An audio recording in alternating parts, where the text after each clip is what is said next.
Ellen McCauley at Pray It Off in Syracuse, New York. And I told you when this session began that I want to spend a little bit of time on food.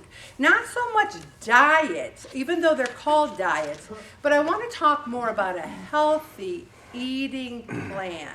Because I don't think diets are sustainable. Someone said to me tonight, I really can't be hungry, because if I'm hungry, I won't eat healthy. So we need to learn what can we eat that's healthy that we won't be hungry.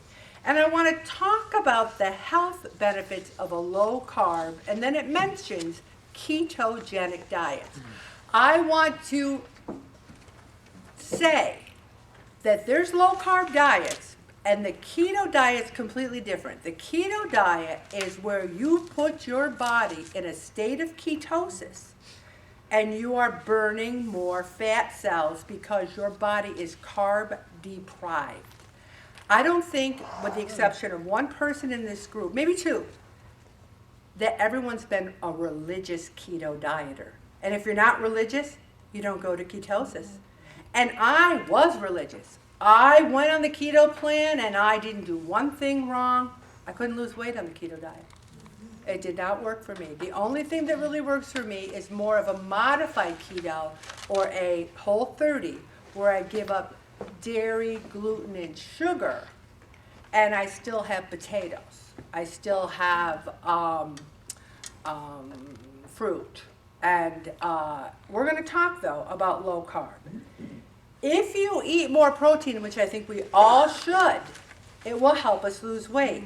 But I don't think we should be eating more fat unless you're going to be religious and go on the keto diet. And I'm not a big keto diet fan. I'm just not. It's not sustainable.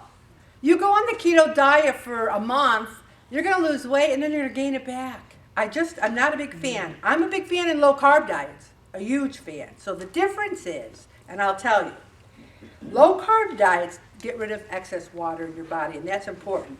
And one of the things Norm mentioned was the water, and two people in the group, me and one others, I had to have blood test for my surgery tomorrow on my feet, nothing serious. And my blood sodium was low.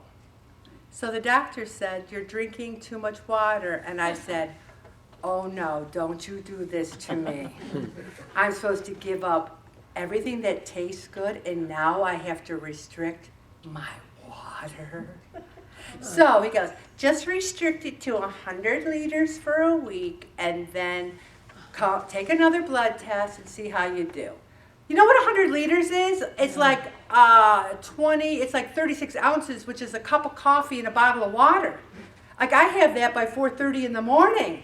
But I did it for a week, and my blood sodium went up, but guess what?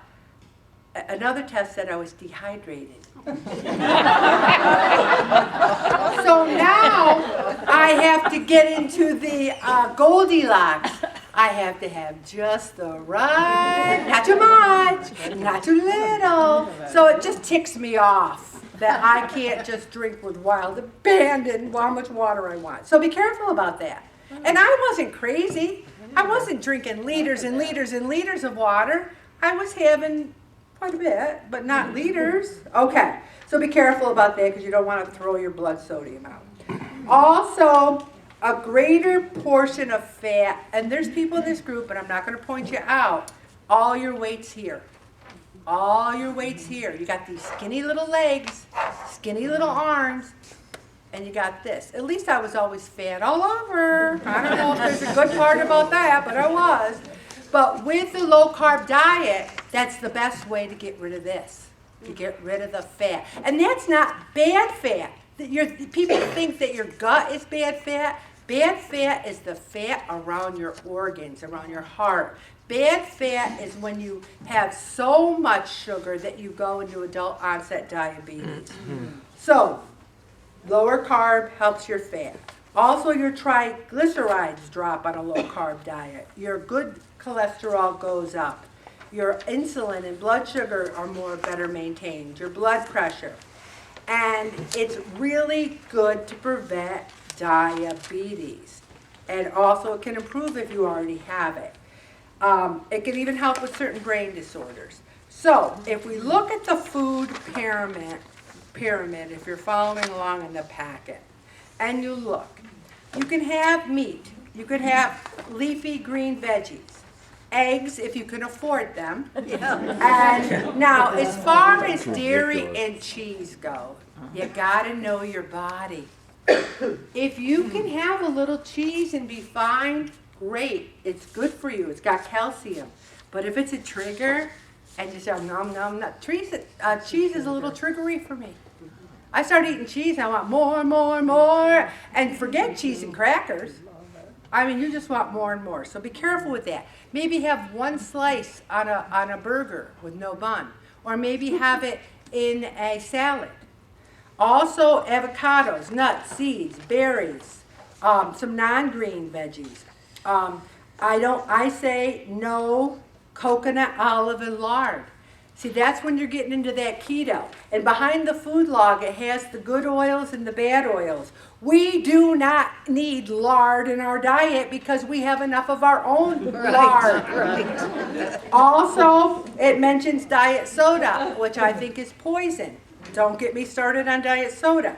But you shouldn't be having bread, pasta, and you might say, Ellen, what about whole wheat pasta? I said no pasta, okay? Now I'm talking low carb. No rice, no starches, meaning potatoes. Now this is where the whole 30 differs. You can have potatoes. You can't have that high fructose corn syrup. Beans and legumes aren't good. You can have berries, but not other fruit or any soda or milk. That is a true keto diet. Now, I'm saying to you, I think there's a happy medium. And that happy medium is the meat, is the fish, eggs, vegetables, fruits, nuts and seeds, a little dairy. I think if you need probiotics, there's nothing wrong with a nice yogurt. Also, healthy oils. You need to watch your liquids. I think we should all be drinking 8-ounce glasses of water a day. That's not what got me in trouble. It was the 8-ounce glasses of water, and it was the 32 ounces more of water, and then I would have coffee, and I just had too much. All right, don't judge me. I wasn't eating a lot of food, okay? Also, look at a sample breakfast, and I will tell you what I will suggest and not suggest. Have an omelet with various vegetables. Do not fry it in butter. Have grass-fed yogurt and blueberries. You can have some almonds. For dinner, have a cheeseburger with no buns with vegetables and salsa. Salsa is free. Put salsa on everything. I love salsa. Bacon and eggs for breakfast? No. No one in this world needs bacon. Maybe some 17-year-old boy who's running a marathon. Other than that, the only benefit of bacon is it tastes so good. Okay? Then you can have leftover burgers and veggies. You can have salmon. I'm just crossing out the crazy. Now, you're not going to go into ketosis, but I don't believe in ketosis. And you might say, well, Ellen, I believe in it. I don't think you do. Also, like I said, people drink a lot of smoothies. The thing is, I don't want to drink my calories. I would rather chew my calories. If you want to eat drink your calories, that's fine, but be careful what you put in there. Again, you don't need the stinking bacon. So, snacks. So many people think cheese and crackers is a snack, or a Cliff Bar, or all these bars, or hey, I'm going to have fat bombs for snacks. Really? The bottom line is either you lose or you don't. You look at your food log and you say, well, I had fat bombs every day and I didn't lose. Maybe I better not eat the fat bombs next week. If you want to have one on Thursday when you go home, great. But fruit, fish. I never ate more fish than when I did Pray It Off, and I want to marry it. I want to marry fish. So if you're looking at, again, the list, you want to clear your pantry. People have too much junk in their pantries. You know, if you get some bad news or if you're feeling sorry for yourself and you go in the pantry and there's nothing there, you're not going to eat it.